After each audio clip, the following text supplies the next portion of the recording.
Hey there! The other day I was watching one of William Osman's videos. You know, the kooky YouTube science crazy invention guy? No, not that one.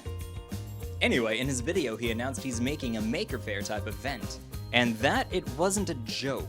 At this part, I'm already sold on going to it.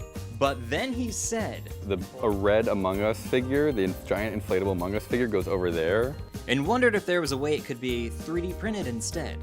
Because as you might have seen behind me, 3D printing is kind of a big deal for me. So I've gone through the pros and cons of 3D printing a 30-foot red Among Us. 1. 3D printing is awesome, and having a giant 3D printed Among Us figure would get major style points. 2. 3D printing will cost about 100 times more than making an inflatable one, not to mention 99 times more slower to make. And 3.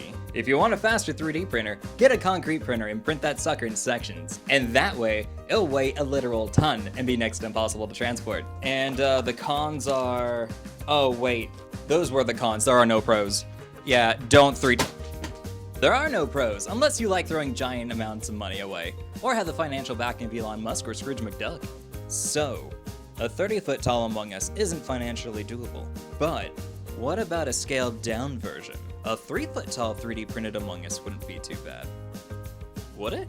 And I also want to see a big Among Us next to a tiny Among Us. Oh dear. Luckily, I had already 3D modeled an Among Us character in Autodesk Maya years ago when the Among Us craze was at its height in popularity. So I took that 3D model in Maya, scaled it up to 3 feet, hollowed it out in Mesh Mixer, and then cut the model into easy 3D printable 6" by 6" pieces. And now, I have over 60 different pieces to print and fuse together. Luckily, I have over 20 pieces printed already. So if everything goes to plan and no more 3D printers break on me, you were just shipped to me already broken, so I guess I can't complain about you. Then I should have this project complete by mid-June.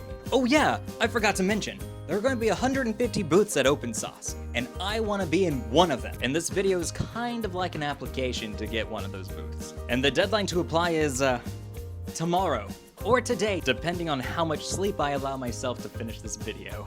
But wait, Big Willie, I remember you saying... Deadline's also very soon, so this pretty much is for projects you've already done. So I have contingencies, just in case the Among Us figure isn't done on time. I have this, a life-size 3D printed Pikachu. And if you look closely, that's too close, you'll see that I flocked it, giving it a fuzzy out... It sounds so bad! I gave it a fuzzy texture with flocking powder to make it look more realistic. I think it does a good job. I also have this life-size bust of Nefertiti that I 3D printed.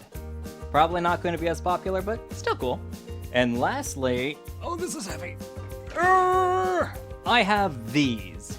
A 3D print of a Jedi Temple Guard helmet, a mold of a 3D printed Temple Guard Jedi helmet, and a cast of the Jedi Temple Guard helmet that I 3D printed. I don't want to do another take of that. I can also show these off at a booth, and I can do some live casting at the event using this Smooth-On 2-part liquid plastic. It's safe enough to use without a mask, and I can even give the helmets I make away every day. So that about wraps up the video. If I get a booth, cool beans. But if I don't get a booth, that's still not going to stop me from going to Opensauce with a 3-foot tall Among Us strapped to my back, and I hope to see you there either way. And if you've liked what you've seen, do me a huge favor and click that subscribe button so I can keep on making awesome projects like this one. Alright, thanks, bye!